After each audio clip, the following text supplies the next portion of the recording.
I let my subscribers design my new outfit, and it could have gone better to say the least. Not because of how hard the drawing and rigging process was. Nah, that was the easy part. Dramatics aside, I have been in love with creating Vtuber models since I accidentally stumbled upon it 2 years ago in 2023, and I've drawn and rigged a good few models since then. I wouldn't say I'm a pro yet, but I've gotten to the point where rigging isn't as daunting, so now I can kind of explain what I'm doing a little better. I'll go over general tips and tricks I learned throughout the process, the programs I used, research and inspiration, and how stinking easy it actually is to add outfits to already existing models. So long as nothing goes wrong, of course. However, I just want you to know that this is not a full-on tutorial. It's more like a create with me kind of video to help fuel your inspiration, or simply be a video to watch in the background while you clean that stinky toilet you've been procrastinating about. This all started with a contest. I wanted to do a little raffle or drawing contest since before I even started this channel, and I felt like it was time to jump on that. This contest was all about dressing me up in the cutest PJs you could ever design. The reward? The winner will get a fully custom 3D Chibi VTuber model, and the winner was Strawbeanie! I loved how this outfit looked. The colors were amazing, and the silhouette was very unique. Turns out this is based on Strawbeanie's favorite snack, Angel Toast. I still need to try that one of these days. The hardest part would be turning this design into my own art style, and if it would look good after seeing it rigged. That's not all though. When I finished my voiceover for the drawing process of this outfit, I was getting everything pulled into my editing software, and every single piece of footage, other than the initial sketch, got corrupted.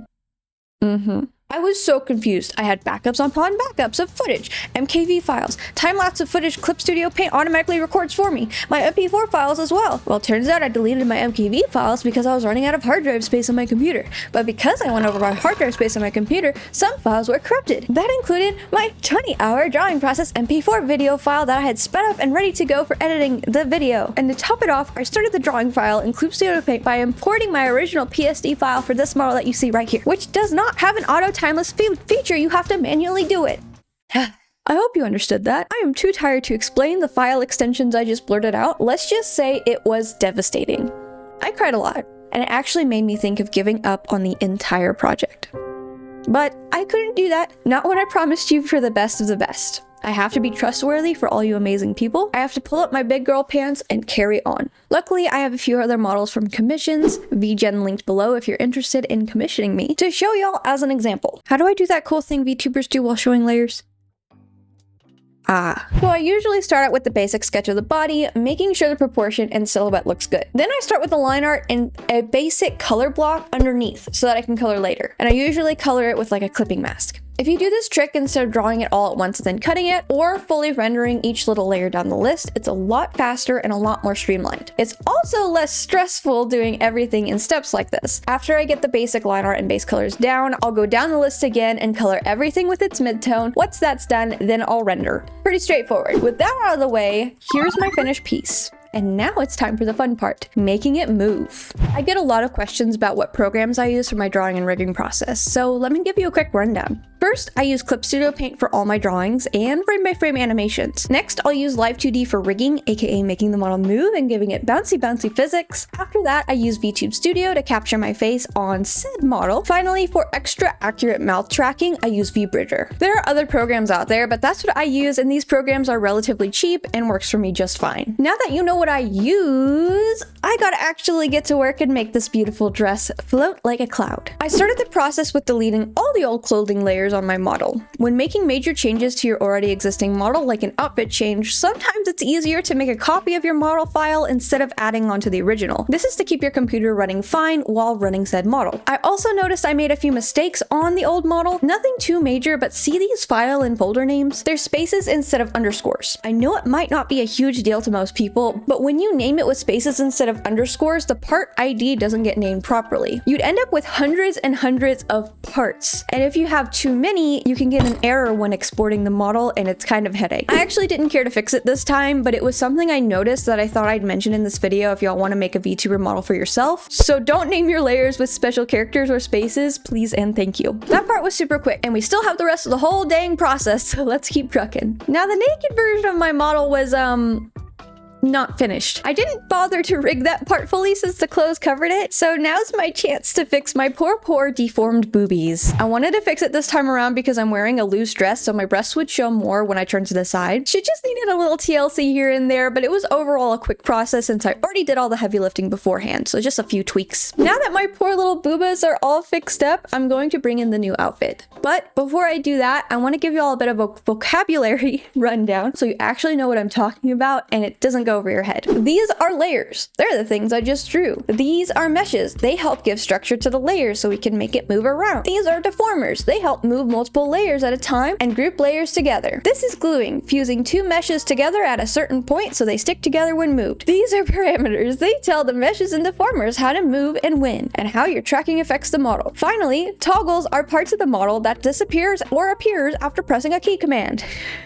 Ooh, that was a lot of info. I'm so sorry. I will eventually make a proper, slow-paced, and easy to digest tutorial one of these days. Now that you know what these all mean, it's finally time to add these clothes to my body. Indecent, decent. I imported the PSD of my new outfit and hoped for the best. I would have to manually organize these new layers into the existing model and remask the items that needed it. I auto-meshed every single layer too because I couldn't be bothered manually meshing all of this, but I always recommend manually meshing anyway, just because it gives your layers a much cleaner and easier to control movement. However, today was not that day for me. Luckily, I only had to go back a few times to manually remesh. For toggle layers, I find it best to make a parameter specifically for said toggle right at the beginning. Select all the toggle layers, click the two little dots at the top of the parameter window and lower the opacity. This keeps the toggles out of the way, but still visible if you adjust the parameter, so it's less overwhelming for you. I know it was for me.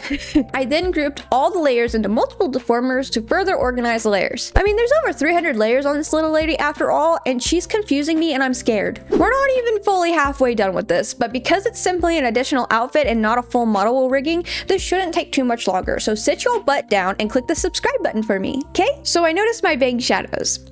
Yeah, they're not very pretty right now. Do you see the way they overlap? I wanted them to not do that. So I went to Google and found this tutorial. I'll link it in the description in case you want to give them some likes and subscribbles. I'll summarize it here though. First, you'll want a copy of your face layer, this right here. Name it the shadow base or something like that. Copy the bang shadows and paste it into the shadow base's clipping ID. After that, lower the opacity of all your bang shadow layers to 0. I don't know why I do shadows like this though underneath the bangs because I barely rigged them in the end.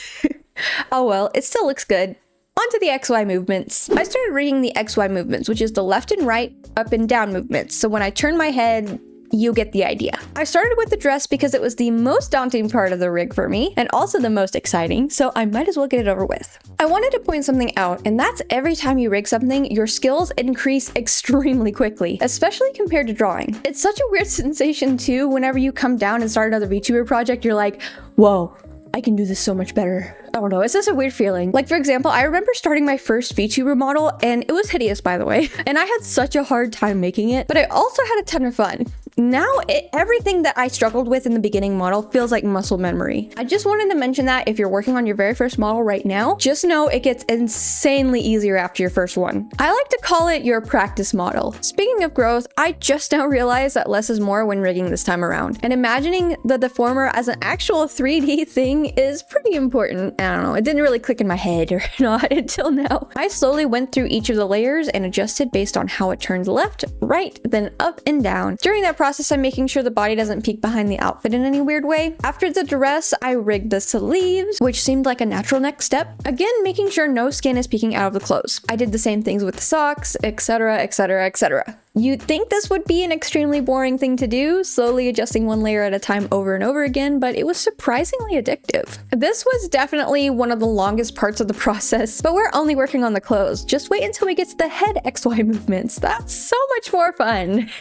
I'm being sarcastic. I rig my models in a very specific order. XY movements, Z movements, and physics. It keeps the workload low as each step builds off of one another. So Z movements are next, naturally. By the way, Z movements means leaning left and right. If you do Z movements specifically after the XY movements, the Z movements are extremely easy. All you need is a new deformer parented over the XY deformer, and most of the time that's all you need to do. For example, my head angles took around 10 hours to rig because I was using this complicated gluing method. I needed one Z movement deformer. 1. Though it's not that way all the time, let's just say Z movements of the body were pretty quick. You might notice when I bring the model into this physics window to test, it isn't sticking to my unclothed body very well. That's because we need to also adjust based on the original body physics. I have a little bounce to my arms and steppies on my legs. It was a lot of simply matching and referencing my already rigged naked body. I don't know why I keep saying naked body. Lowering the opacity of the outfit helped a ton as well. I often opened the physics window to test and make sure I didn't miss anything either. That was pretty much it though. Pro tip, if you assign a key command, you can hide the deformers and adjust it since it can be distracting sometimes. I love using this feature and now you will too. Go to File, Settings, Keyboard Shortcuts, use the search bar and look for Hide Selected State. Then add your keybind. I made mine Control F, but you can make yours whatever you want. Now that I'm done rigging the XYZ movements of the body, it is time for the dreaded hair. I wasn't looking forward to it. XYZ rigging of the head itself is such a nightmare compared to everything else. I knew it would take a long and frustrating time to finish it, so I piggybacked off my previous rigging work and moved the bang deformer into a child slot of the head deformer. Thankfully, that saved me some hard work. This is what I like to call the head mask. It's there to keep me from moving my head skin. I like having a good ball toggle, so I'm willing to struggle for it, and I try to do the same thing for the models people commission from me. I struggled hard with the bangs, specifically this one right here. So hopefully this will add some more commentary to the video. Who knows? I'm just fed up with these stupid bangs. I don't know why it took me so long to glue it, but I did glue it to the dress collar eventually, which made it a lot easier. However, I did need to redo it a few times. The buns were surprisingly easy. They don't move perfectly right now, but it's good enough. You know how I hid the toggle earlier? Yeah, I forgot about that. Let's go ahead and rig it. There was a lot of less is more mentality when it comes to making my toggle feel more realistic. I'm the type of person that wants to overachieve every step of the way, and that's only brought me burnout and depression. I'm glad I'm slowly starting to learn my lessons. Eventually, I want to make the star plushie react based on chat, but that is a whole other process. However, I do have the assets ready to go for when that happens. The plushie wasn't included in the original design either, but I wanted to add one anyway and had it planned regardless. Once I finished the basic rig for the star toggle, I'm going back to the hair. And the first thing I did was delete stuff. Don't worry, I just deleted the right bun and focused on rigging the left. There's a fun trick I use on symmetrical models, and this is part of it. If you have a symmetrical part of the model, like the eyebrows, eyes, arms, etc., you can completely rig one side, physics and all, without touching the other. When you're done with that side, simply copy the layers and deformers, paste it. After that, with everything still selected, right-click and click Reflect. If it doesn't work, make sure to click the Reflect on X-axis option. It should work after that. I pretty much use the same exact technique for every single part of my model when it comes to physics. It's the way I learned how to do physics for the very first time almost 2 years ago by Chupiko. I'm not sure how she does it, but she makes everything so easy to understand. I highly recommend her videos if you're a beginner. Anyway, this is very general, but I'll add a few physics X parameters and 1 or 2 physics Y parameters to each part of my model. I'll use the X1 parameter for left and right movement of the anchor point, like the root of the head or the shoulder or the belt, things like that. The X2 is for a little further down and the X3 is for the tip, and I add more if I want a little bit more fluidity. By default, I have one Y1 parameter to simulate the up and out and down and in, like a jellyfish motion. It's a great way to make the model look floaty and ethereal. I use this basic rule set for everything, and it helps a ton because you can experiment and play around with it. Physics are pretty easy compared to the XYZ movements, and for me, the most fun part out of the entire process. Thank goodness for external application settings. That way I can use VTube Studio to test rigging with my face in real time. I can only do it sometimes though because it's so taxing on computers. For the dress, which I used the same rule set on, I added a few additional parameters. I wanted to have a specific Y parameter dedicated to the squish up and down movements and a second one for the in and out movements instead of just one parameter. I was hoping it would be easier to control, and it was. I also added a twirl parameter, and once that was done, oh my gosh. Oh, it looked perfect. I was so happy. Keep in mind, I did not use any tutorial for this dress, so I was very surprised and happy with the outcome. Finally, I don't need a tutorial for every step of the way anymore. With all of the rigging done, there wasn't much else to do other than taking her into VTube Studio and bringing this doll to life with facial tracking. Since I already have a model done, I copied everything over from her. Since I only have one toggle for the new outfit, I only needed to add one, which is super duper easy. And that's pretty much it. Although this was an exhausting, frustrating, and at one point devastating journey, I am so happy with the final results. Together we went through the initial drawing process, the rigging, and tons of tips and tricks on what I learned along the way. In the end, she looks floaty and absolutely amazing. Strawbeanie is such a creative person for designing this amazing outfit. I'm looking forward to returning the favor and making Strawbeanie's chibi model. Make sure to subscribe to the channel so that you can see when I upload that little adventure. Who knows, I might make that one a big boy tutorial? I don't know. But don't forget to like the video too. Anyway, here's a video of mine YouTube thinks you'll like. Go ahead and take a look and I'll see you next time. Mwah!